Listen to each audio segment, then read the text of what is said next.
This story is brought to your ears by all our fantastic supporters on Patreon.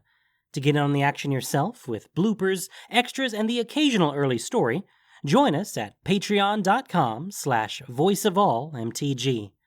We'd like to thank our newest patrons, Cedric Rom and Miss Measy, for already donating. For more stories, or just a chat, visit voiceofallmtg.com. And now, Voice of All presents Memories of Blood, Episode 5 of the Battle for Zendikar. When Kalidas and the Get threatened to turn all of the vampires of Malakir into thralls of the Eldrazi, Drana struck back, retaking control of Malakir and driving Kalidas and his traitors away from the city. But Drana's victory was short-lived, and she and her remaining people were driven from the city by ever-growing hordes of Eldrazi. Their numbers have swelled with thousands of mortals who have no choice but to join them or perish in the face of the Eldrazi assault. They are the last remaining bastion of civilization on Guul Draz, and they wander the face of the ravaged continent in search of hope or succor in a world that has vanishingly little of either.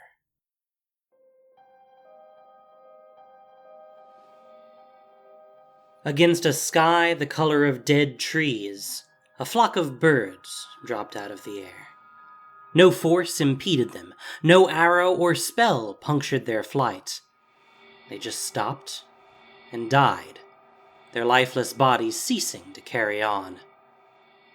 Drana thought they had simply given up. Perhaps it was the reasonable choice. Around her, enormous sleds groaned and buckled under the weight of thousands of refugees, vampire and mortal alike. Each sled was tethered to hundreds of the gnolls, slavering and gibbering as they moved forward, ever forward. They were no longer moving toward something, just away. Away from the Eldrazi, away from certain death.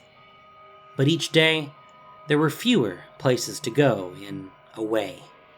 The land of away, here in Guul Draz, was being replaced by the presence of more Eldrazi.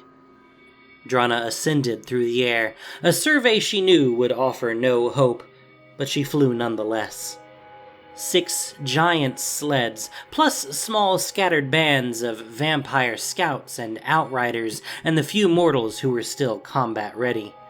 15,000 lives, at most, and perhaps a fifth of those worth more in battle than the delicious blood they carried in their veins. Back when they had first liberated Malakir from the traitorous vampires who had succumbed to the Eldrazi's call, back when they had still thought this was a winnable war, they had over 3 times that number, the vast majority of them useful vampire warriors. Drana rose higher to view the large Eldrazi host behind them. She wanted to say there were thousands of them, but she did not like lying to herself. There were many more than thousands of them, a number so great that it was not useful to label it. There, in the midst of the host, was the enormous Eldrazi sire, towering over the neighboring hills, the clear lord of its domain. The sire was not as large or formidable as Ulamog itself, but it was still massive and powerful enough to lay waste to the continent of Guul Draz. Its multiple limbs waved a constant orbit in the high sky. The vampires had lost many to its rending arms in aerial assaults before the futility of such attacks became clear. The Eldrazi host was massive, and the host was inexorable, and the host was death. But at least the host was slow. At times, the sleds had pulled many miles in front, so the pursuit was no longer visible. But there were smaller Eldrazi hosts that had come from both left and right, and in the angling back and forth to stay clear, Drana's force had allowed the pursuing host to catch up. Now, the vampires were only a couple of miles ahead, and they were running out of room to maneuver.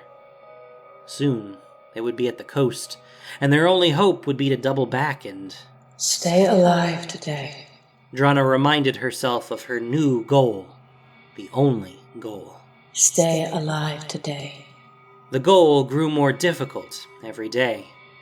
The Eldrazi were everywhere, and the land she had known for thousands of years was evaporating underneath. Neither rock nor wood nor life resisted the chalky calcification that was the residue of the Eldrazi assault. Drana thought of the corpse of the land, being drained of essence and blood to feed the insatiable hunger of a merciless predator. We were made in the shadows of our makers. Not in image, but in action. She thought this not for the first time. The painful truth, the essential truth, was the Eldrazi were better vampires than the vampires. She turned to look toward the coast, their current destination. There, beyond the narrow waters, was Tazeem. Some of the vampires felt there would be refuge there, but more, including Drana, felt there was no reason there should be different than here. If vampires, the most powerful race on Zendikar, could not defeat the Eldrazi, what chance did lesser beings have? But every day, a few more vampires left, carrying a foolish hope that sanctuary existed somewhere. She spied a dot on the horizon, and the dot split into 5 dots, 10 dots, and then more. From the direction of Tazeem they came, and several vampire scouts flew off to get a closer look. An overseer flew up to join her. The dots resolved into clearer pictures. There were maybe 100 of them. Those are kite sails. Core. Welcome or kill. Khan had been one of her personal overseers for millennia. He knew the way she thought, and she appreciated his laconic efficiency. Still, he sounded tired. She was tired. She had existed for thousands of years, and though she could not remember more than a fraction of that life, she thought she had never been so tired. A new experience. She gave a tight smile. I should be grateful. Welcome. They come to join us at the end of the world. We will be accommodating.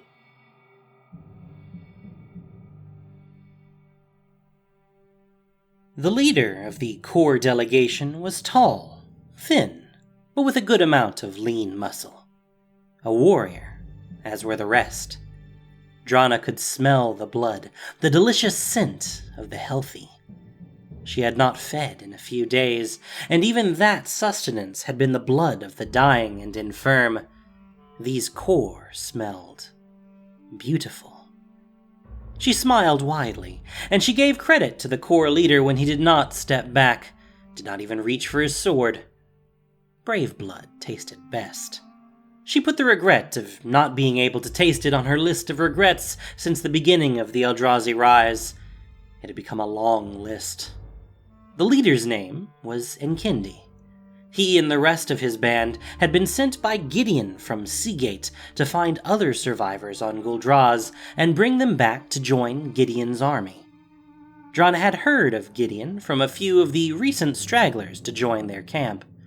The rumors were that Gideon was a powerful human mage and warrior, but when Drana asked if he had defeated the Eldrazi on Tazeem, they could only reply, "No, but he survives." Drana could not see anything special about this Gideon. That's what they all were doing, surviving, until the time came they stopped. Do not stop today. But it could be tomorrow. Still, if this Gideon could afford to send 100 capable troops looking for allies on other continents, he was doing better than her army. But in the end, that didn't matter. That these core could fly might. The giant sleds had stopped. Vampire overseers walked among the gnolls chained to the pole rods, slopping out handfuls of decaying meat from large buckets. The gnolls were the easiest to feed. The rest of their entourage, less so. Mortals shakily left the sleds and were handed food in slightly better shape than what the gnolls were eating. By this point, there was no more fighting and rioting from the mortals over food. They were too exhausted to fight. but not too exhausted to stay on the sleds. Everyone who could moved away from the sleds. They had learned. As her vampires ranged among the sleds, getting what little nourishment they could from the dead and dying, she walked the core through the thousands of refugees. There were still a few mortals who had both reserves and compassion. Mages, healers, warriors. They would walk amongst the huddled groups, offering what succor they could. But everyone knew it was the vampires keeping them alive. Hunters and scouts were constantly foraging in a wide radius, bringing back everything resembling food they could. There was diminishing sustenance left in Guul Draz, though. Now, when the scouts returned, they brought back little. More often, they didn't return at all. You are dying here. There was no judgment in his voice, just an observation of facts. Still, Drana's voice carried an edge. We live today. Though as she looked at the dirty faces surrounding them, visages absent of hope or spark, she knew she stretched the meaning of live. Yes, today. But to what end? Where does this end? Gideon believes that we can make a stand, that if we all stand together, we can Die together. win. We can win. Many of you are still strong. We know what you can do in battle. Join us. And what are we to do with them? Drana gestured toward various clumps of mortals who huddled with each other, faces turned to the ground until they heard the call to get back on the sled. No faces looked up. The mortals had no desire to gain the attention of any vampire. Drana understood. Eating the dying mortals was the best compromise she could enforce on her people, and if the mortals thought it horrible, it earned her no favor with those she led either. I don't know. But they are going to die either way unless we can beat the Eldrazi. Drana led them toward a large group of small people on the outskirts of the sleds. There were 100 of them, probably more. Here, and only here, were the signs of movement not strictly pertaining to survival. Many of the small people were still and huddled, but some of them ran and played and shouted. Only here had Drana posted several guards, her best and most trusted guards, ringing the group, watching for any potential harm. Eldrazi were not the only threat. Though the vampires had not attacked any healthy mortals under their care, at least not after the first transgressors had been punished fatally, she had posted the guards anyway. Children. They are... And Kindy's voice had faltered before, but here it broke. Perfect. No, not children. Warriors. Like you. Drana's voice was languorous, soft and velvety, just as before sinking her teeth into prey. If she could not enjoy actual blood, at least she could enjoy the hunt. Melindra, come here. She did not shout, but her voice carried. One of the smaller children broke free from running and came over to Drana and Inkindi. Her hair was clipped short, shorn with a dagger, either by herself or one of the other children. She bore the same angular cheekbones and pale skin as Inkindi, marking her as Core, but there the similarities ended. Her face was filthy, and her clothes torn and ragged. Drana brought out a small piece of meat and palmed it to the child, who gulped it down and smiled. Melindra had a beautiful smile. Are you children, Melindra? No, we're soldiers. We're a brigade. You said. We're the orphans brigade. You said we got to name ourselves, and we did. As she spoke, Melindra whipped out a dagger from a homemade sheath, all ragged rope and hide. But the dagger was sharp and oiled.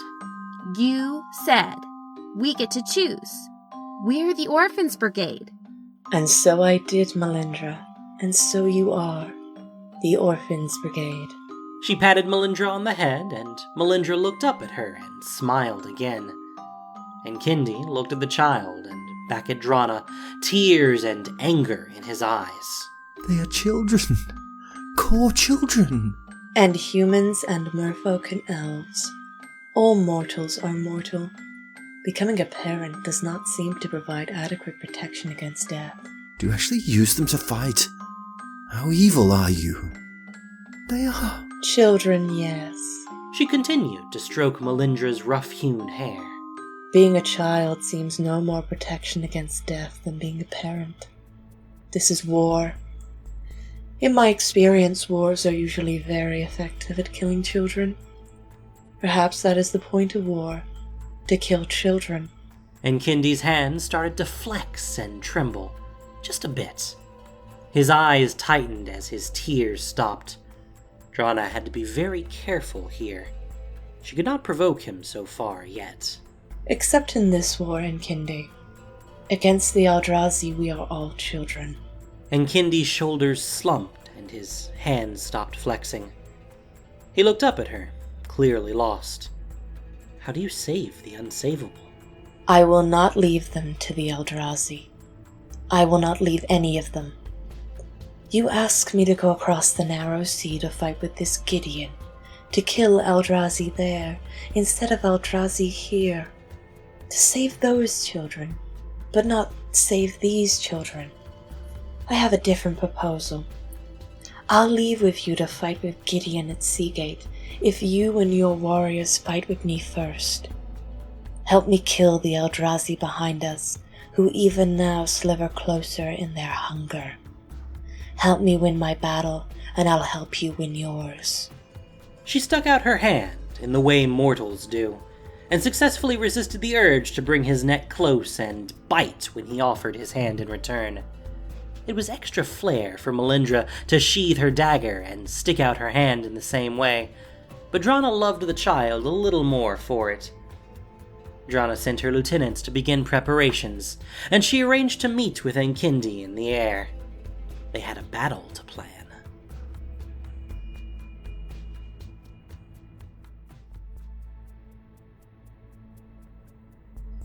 The sun managed to show itself in the early afternoon, its light wan and pale.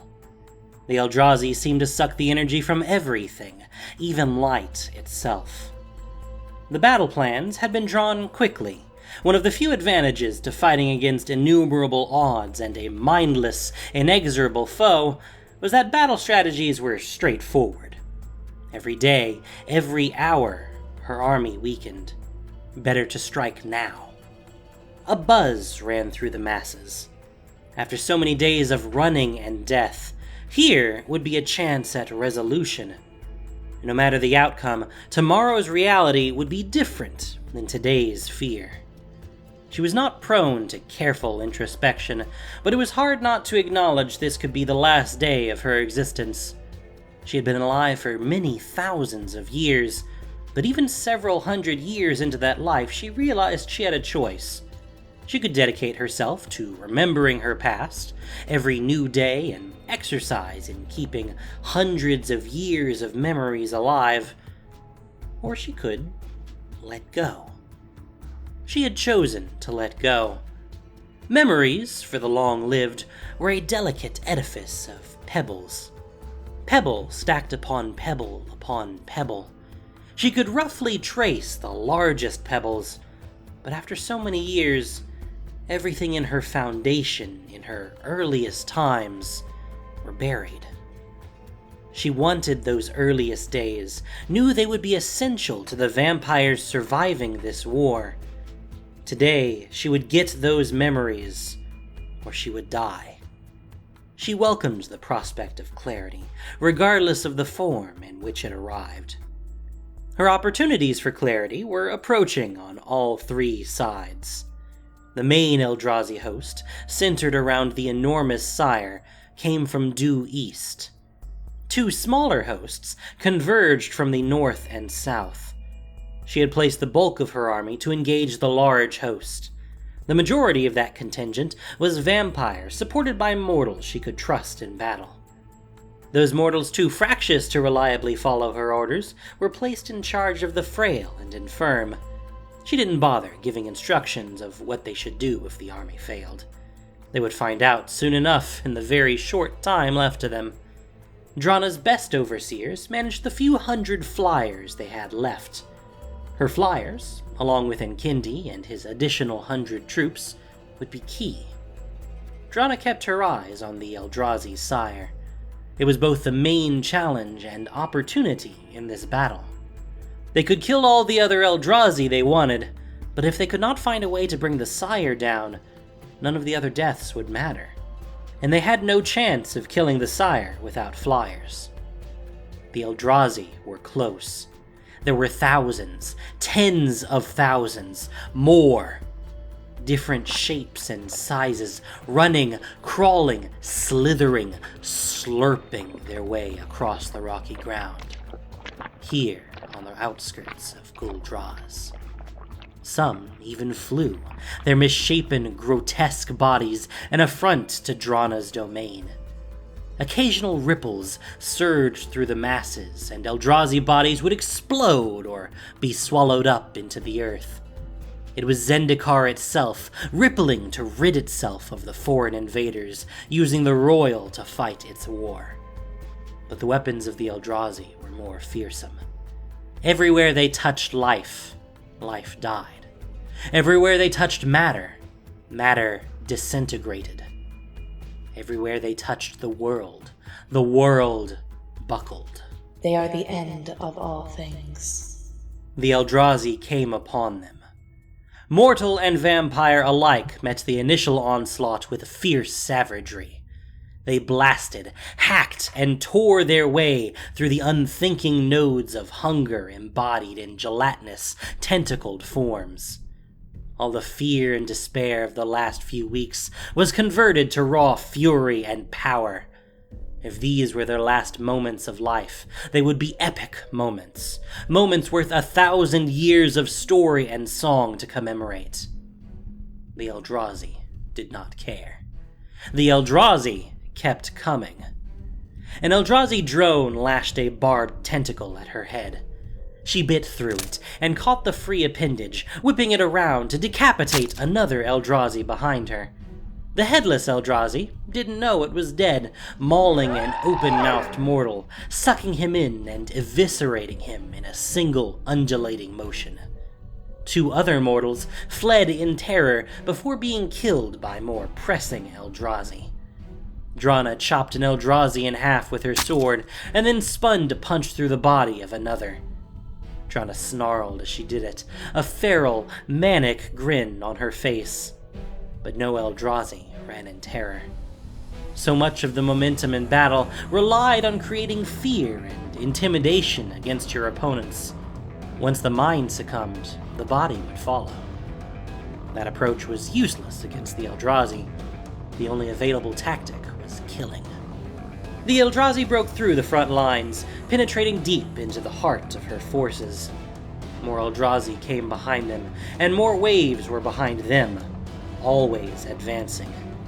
There were too many. Killing would not be enough. Drana needed to pursue her other path to victory. She rose high into the air, where Enkindi and his troops swooped and glided and tore flying Eldrazi to pieces with their sharp hooks and swords. Drana admired the efficiency and effectiveness of the core kite sailors. They clearly had much practice killing Eldrazi. Drana hoped they would be competent enough. Khan, mobilize the orphans brigade. Send them towards the sire. Khan flew down without a word. Enkindi was also close enough to hear. He veered his kite sail in a wide loop to face Drana. Monster! His face contorted in anger and disbelief. He ripped his sword through an attacking Eldrazi, its gelatin droplets torn asunder and falling to the ground below. His face on Drana's throughout. You send those children to their deaths. His screams wanted to rip her apart, but no hand of justice came from the sky to do his bidding. Drana would welcome such a hand, as long as it killed the Eldrazi as well. We're all going to die. Better to die while trying to win. We need to kill that sire, or we have no chance. The children will serve as necessary bait to lure the sire where we need it to be. She was calm, peaceful. Every word she said was true. The easiest lies were always those that were true. 50 feet below, the mass of children moved closer to the front lines, ringed in front by her vampire guards. They had never yet intentionally known combat, though each child had experienced battle. Every survivor had by this point. The Eldrazi did not care about intentional combatants. Nkindi swayed in the air, rocking back and forth. Most of his people had gathered close to their leader, sharing his disgust, fear, and hate. He looked at the Eldrazi sire, 100 feet tall, limbs coming out of limbs coming out of limbs, an impenetrable fortress in the shape of a single giant Eldrazi. Drana imagined the calculations going through Nkindi's mind. Surely he knew what chance they had against such a being. They all knew. Hatred and despair warred on Nkindi's face as he came to his decision. She applauded his hatred. He deserved better. His snarling voice rang in the wind.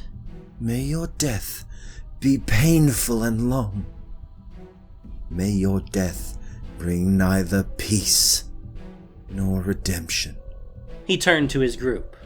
To me, we must take down the sire. They fanned out as a group, angling their kites up and up to seek their fight with the Eldrazi sire. Drana followed behind, not too close, preparing herself. She had only started to hope when she first saw the kite sails on the horizon earlier today. They were a possibility, a hope, one she had lost after the very first major battle with the Eldrazi weeks ago on the outskirts of MacLeod. Her vampires were fearless, strong, relentless, and ferocious in combat. But thousands of vampires could never contemplate doing what 100 core might: sacrifice themselves for the good of others.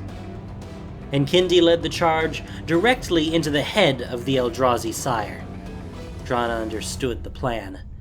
The head and neck of the creature, or at least those appendages most closely resembling those equivalents, seemed the most vulnerable to blade and rupture. Though Nkindi and his group were moving fast, the Eldrazi moved faster.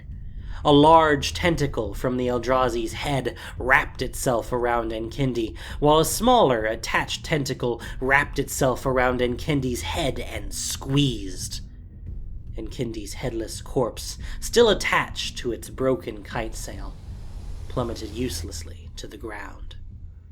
The core were being slaughtered as the Eldrazi sire's numerous appendages lashed and pummeled them out of the sky.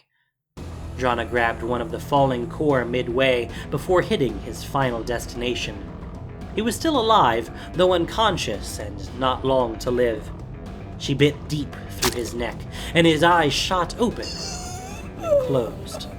It was one of the most exquisite tastes she had ever enjoyed, suitable for her last feed. She drained him utterly, letting his desiccated flap of skin waft gently to the ground. She needed every mote of energy for what was to come. She summoned the last of her reserve and cast a spell as she gathered speed toward the Eldrazi sire.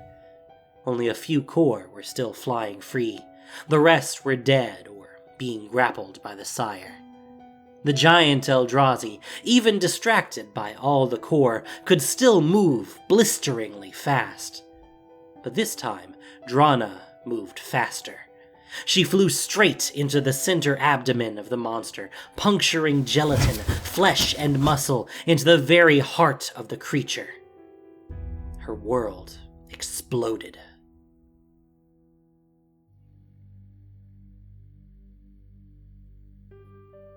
The spell she cast allowed her to see more, to see energy and patterns normally invisible, even to one such as her. The energy was odd, alien, with a sickly magenta taint, but it was everywhere. I am the hunter. I am the predator. Everything is prey. Everything is mine. She had been so thirsty, She thrust her mouth into the beating magenta heart of this monstrous Eldrazi, and she drank. She drank deep. Clarity blossomed. In the beginning, in the very beginning, there was hunger. That was all there was. This hunger, this want, this need. Our purpose was to consume. We needed legs and eyes to find prey, arms and teeth to grab prey, minds and strength to overcome prey. We consumed and used the energy we gained to consume more. The mission was clear. It was not clear in words. The words came later. A poor translation from truth to brain to words, those imperfect messengers of need. It was clear in her bones. You will consume. You will scour clean. The remnants of the broken must be consumed and cleansed. She didn't know what was meant by broken, what the Eldrazi even thought of as whole, so they could compare and know what was broken. Perhaps to those monstrosities, everything that was real, that was the world, was broken. She drank deeper, deeper. The energy from the large Eldrazi flowed into her, suffused every starved pore in her tightened flesh. The Eldrazi sire had a huge hole in its chest where she had burrowed, but it was still upright, still killing, still marching upon her people. She needed more. Consciousness, a sense of me separate from the hunger, took years, perhaps hundreds of years, but how could I know? The realization of consciousness came in waves, descending streaks of insight separating me from my hunger, me from my master. I was no longer an extension of it, of the consuming force named Ulamog. I was me, Drana. But before separation, there had been an unease. An unease that was part of her because there was no her. Only the totality of Ulamog in many different forms. An unease that only later, in those dawn moments between being Eldrazi and being Drana, before she forgot it utterly, she understood a glimpse of a facet of a dream. They were not supposed to be here. They were supposed to be away. Somehow there was an away from Zendikar. There were many aways from Zendikar, and the Eldrazi knew, insofar as they could know anything, they should be there, and not here. But they were here, and their purpose was to consume, and so they did. For a brief second, she remembered those dawn moments, the confusing blur of an awakening self, and how strong her purpose had been back then, thousands of years ago. That purpose washed over her, a giant wave of ocean crashing over her and subsuming her entirely. You will consume. You will scour clean. She was no longer remembering. She was becoming. The magenta alien energy she drank from the Eldrazi sire pulsed in her veins, no longer subject to her will. She was not devouring it. It was devouring her. You will consume. You will scour clean. Tentacles erupted from her back and shoulders. Living matter created instantaneously in the shape of her masters, her makers. We were made in the shadow of our makers. You will consume. You will scour clean. The strange creature residing at the heart of the Eldrazi sire, a misshapen form on the precipice of utter transformation, screamed. It was a scream absent peace or redemption. It was a scream heralding the end of a world. Somewhere, the shadow of a thought, briefer than a heartbeat once calling itself Drana, clung to a pebble of a memory. The pebble said, I serve no one. The pebble glowed black, a proud glow, a glow with gravity, and it attracted other pebbles. You will consume. You will scour clean. The pebbles were struck by a burst of energy, toppling and scattering them. I serve no one. The pebbles reformed and coalesced into a shape. That shape emerged from the war between magenta and black light. The voice resonated throughout. I serve no one. You will consume. I serve no one. I will be free. Drana reformed herself inside the Eldrazi womb. She drank in everything, every particle of the Eldrazi energy around her. She obliterated it and consumed it and bathed in it. The empty meat surrounding her exploded, leaving nothing but Drana floating in space, observing the massacre below her. Her army was being routed, and even with the loss of the sire, the Eldrazi victory was nearly complete. This is what it feels like to be a god. Energy suffused every fiber in her being.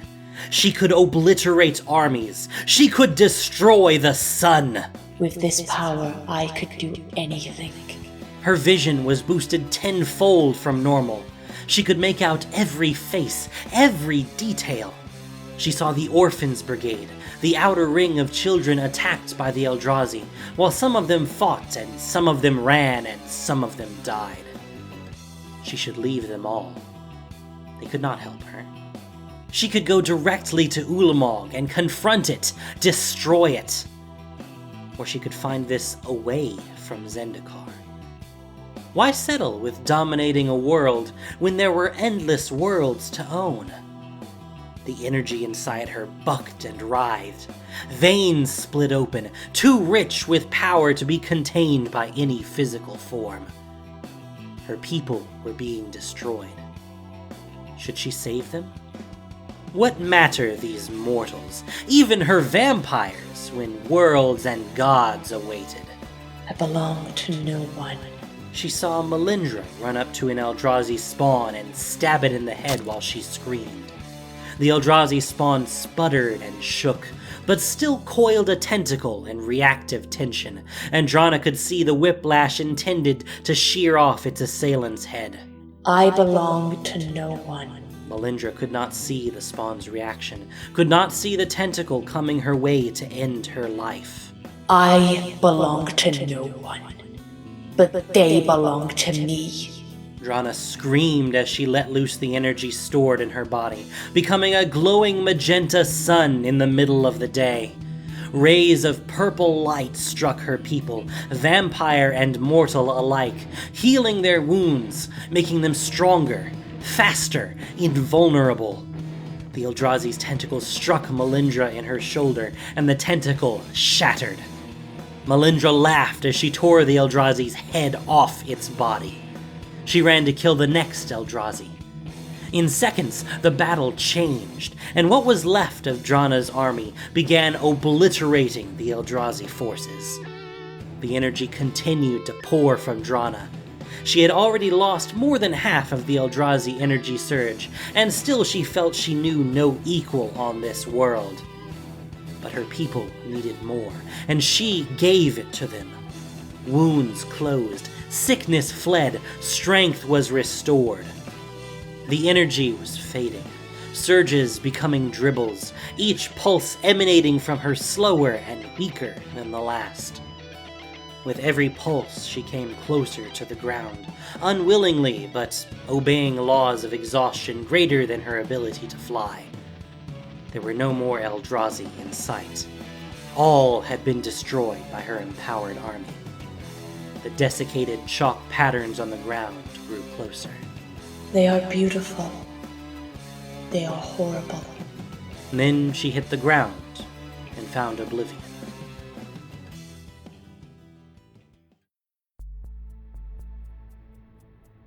We can retake Guul Draz. In the millennia she had known him, Khan never sounded excited. But he did now. Excitement was the prevailing sentiment amongst the survivors, the 2,000 of them that remained. They were healthy and refreshed, a combination of Drana's magic and the first taste of victory any of them had in weeks. Drana did not want to ruin their euphoria, but she knew the means of this victory was unique.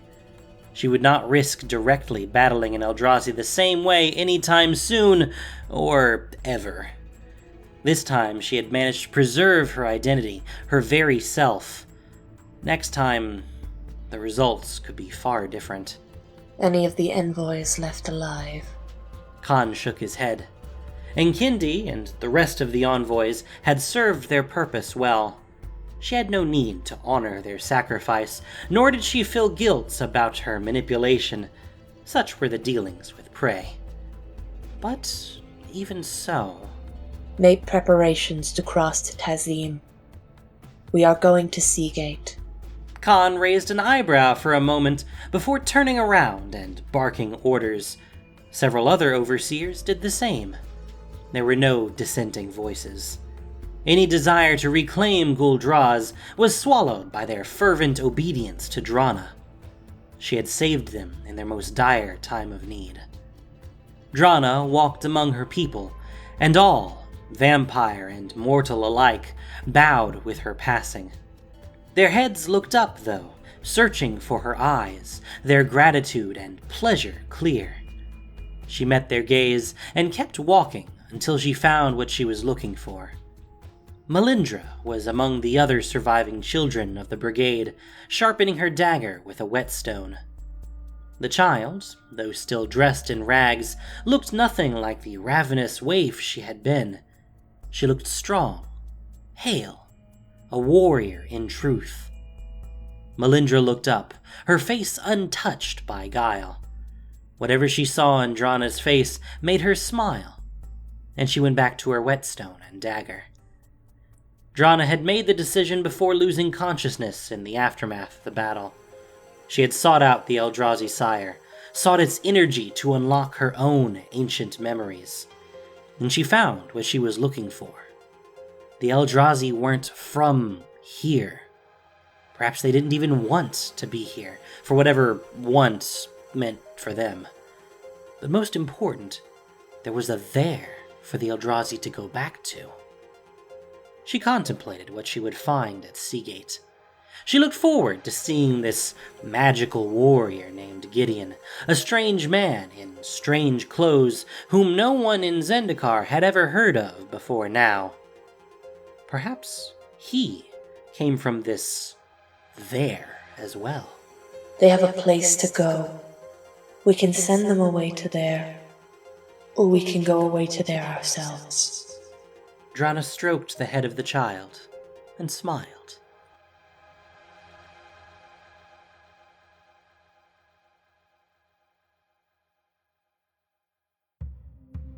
Thank you for listening to this production of Voice of All.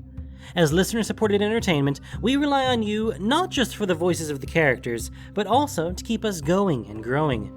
If you enjoyed what you heard, please support us by rating and reviewing us on iTunes, or following us on SoundCloud, Stitcher, and Google Play, or just plain sharing with your friends. You can also support us financially on Patreon for exclusive perks. Memories of Blood was written by Ken Troop. The podcast was produced and edited by Gen Dokeshi, with sound editing by Noxshade. This week's story featured the voice talents of Maxie Bridgewood, Noxshade, Liam Wilson, Christina Edelman, and Alexander Leleux. Voice of All is unofficial fan content permitted under the Wizards of the Coast fan content policy. Magic the Gathering is copyright Wizards of the Coast. Thank y'all so much for listening. Y'all have a great day.